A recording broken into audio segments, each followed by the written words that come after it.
In this adventure, our plan is to go up Rattlesnake Canyon to Vicera Springs and stay in one of the old miners' cabins. Many of these cabins have been meticulously restored and maintained by volunteers. But sadly, on this trip, we'd find that they'd become the victim of vandals.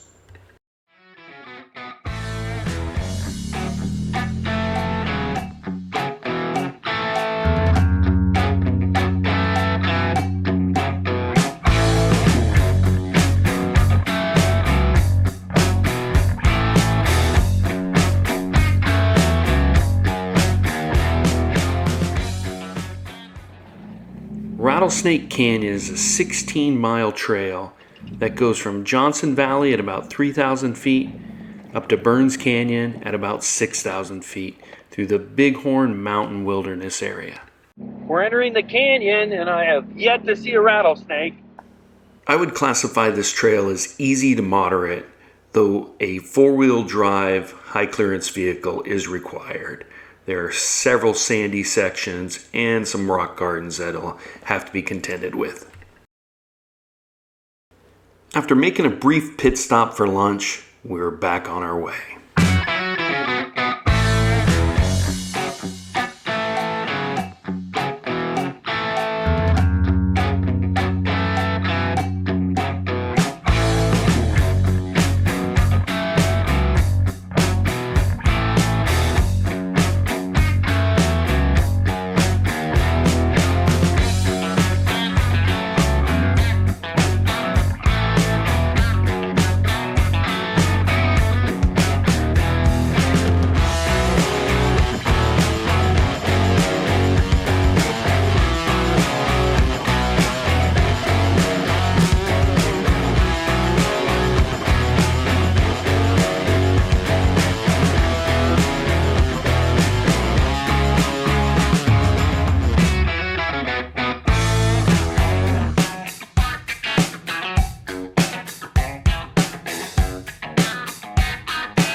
The further up the canyon you go, the narrower it gets. And we could tell the rains from Hurricane Hilary really did a number on this trail.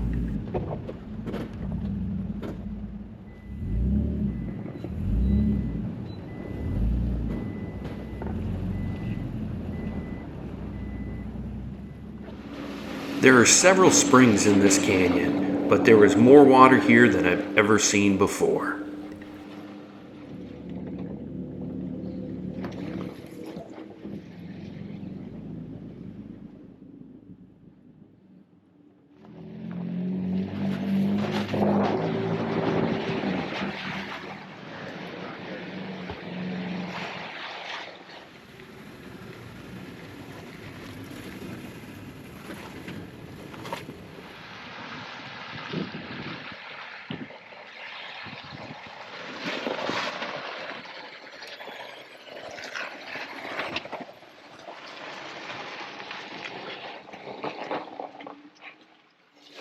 That's ice. Ice right there. Whew.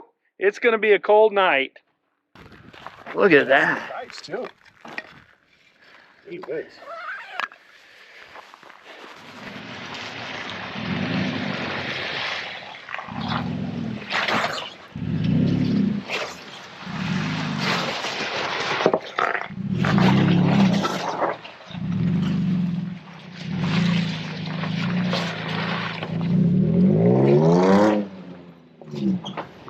Even though this was late November, I was surprised by the fall colors that were still pretty prolific in this canyon.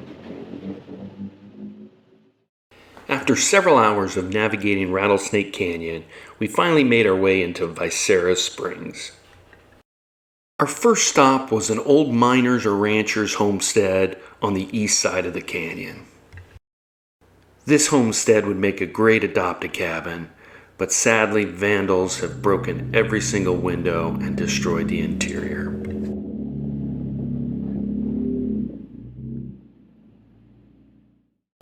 As you can see, this was once a beautiful home with a garage off to the side.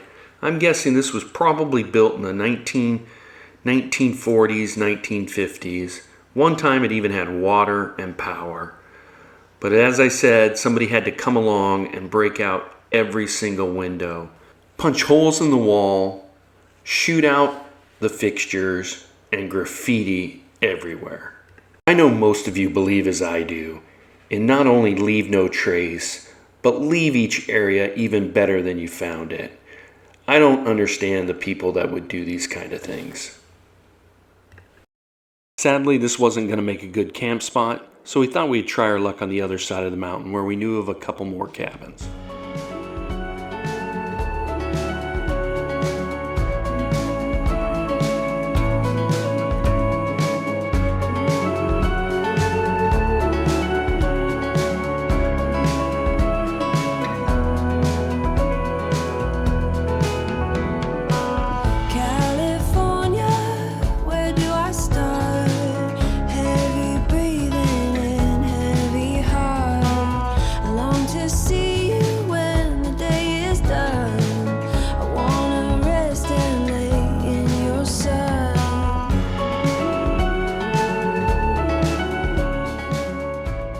This cabin had long been unlivable, but the cabin that had been restored that we were hoping to stay at was just up the hill.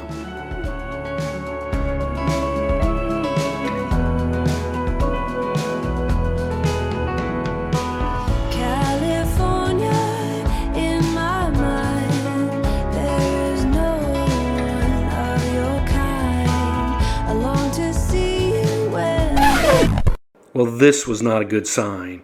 Fresh graffiti on the walls and a shotgun blast to the front door. This is what it had looked like just a few months ago when Weston had last visited, so we entered with hopeful hearts. But as you can see, the whole place was destroyed. They graffitied on the walls, and no, that wasn't brown paint. Blasted the wood-burning stove with a shotgun, tore down the wood off the siding and the windows, left trash everywhere. Just absolutely heartbreaking. I'll put a link to the previous video I did of this location about a year ago. There was a beautiful kitchen table in here. All those cabinet doors were on there. The windows were covered up. This place was beautiful.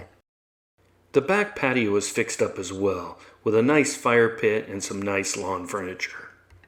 This is public land, and these historic buildings belong to all of us. And it's not only our responsibility not to destroy it, but to take care of it. We grabbed our hammer and did our best to seal back up this cabin so it couldn't be destroyed any further by the weather, animals, or other humans. After doing our best to secure the cabin, we decided to head further up the canyon to look for a place to camp that didn't have offensive graffiti written in fecal matter. This valley is actually BLM land. It's nestled between the Bighorn Mountain Wilderness and the San Bernardino National Forest. As you can see, it has a history of mining and ranching activity going on here. And the rule is, anytime you come to a gate, make sure you leave it the way you found it. If the gate's open, leave it open. If it's closed, make sure you close it. I'd previously stayed near this cabin several years ago, and though it wasn't in great shape then, it was in much better shape than it is now, as you can see from this previous video. The remnants of this stone cabin also had a beautiful stone fireplace that somebody has since torn down. As we continued on, the trail crossed a riverbed that had been completely washed out from the recent Hurricane Hilary that had tore through this area. It was going to be a challenge, but nothing that our rigs couldn't do.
Ultimately, we made our way to Old Timer Canyon where we set up camp. And after making sure that Eleanor was warm with her electric blanket and had some food, Weston started cooking our dinner and we got a fire going.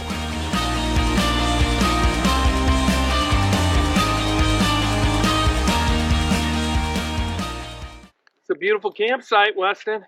A little chilly. It is. Good thing Eleanor's got her electric blanket. Yep. Got an electric heater in the tent. We should be good. But right now outside it's cold. Yeah, it is. You need to warm up though. Go get my cooler. It's only 36. So what do you think it is? 25? It's in the 20s. Yeah, easily. Needed vest help though too. Oh yeah. I'm fire. And that fire. That's a good fire. Well, really disappointed to see that cabin. Yeah, it's sad. It was earlier this year that I was there, and it was in decent shape. I mean, not great shape, but it was in decent shape. Not, You could spend the night in there. yeah. Didn't have fecal matter on the walls. Nope. But now that wood-burning stove is ruined, blasted with a shotgun. Well, we're going to have a full moon tonight? Yes. Yes, we are. That's looking good. We'll have to do some night lapse. After doing some night photography, we retreated to our tents and called it a night.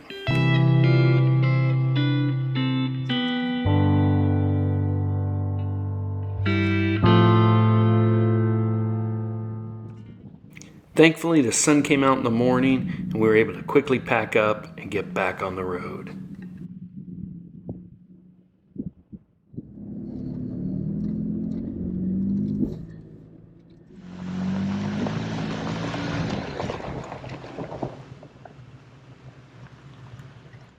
Well, there's the mine. I'm guessing where we camped was the mine camp because of all the debris. It looked like it was from the cans and stuff from the 40s, 50s, and 60s. So the miners probably set up a camp there, and we're working this. I don't know what kind of mine it was. So we're now on the Burns Canyon Road, heading up towards Big Bear. That's the one right there.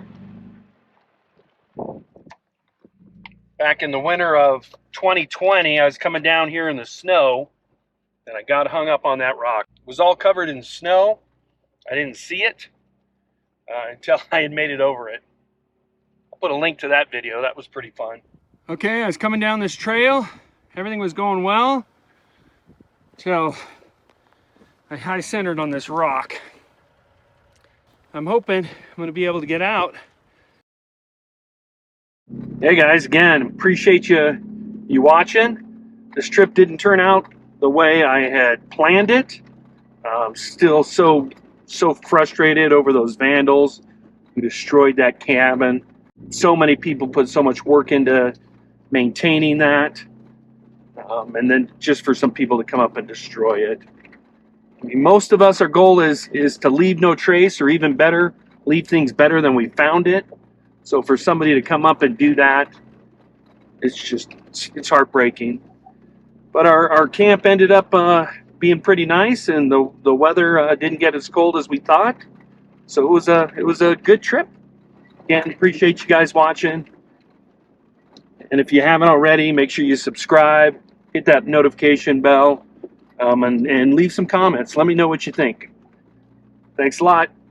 See you next time we venture outside. Close your eyes, hear the voice within calling. This heavy load got under your skin. All in, you got the white knuckles holding.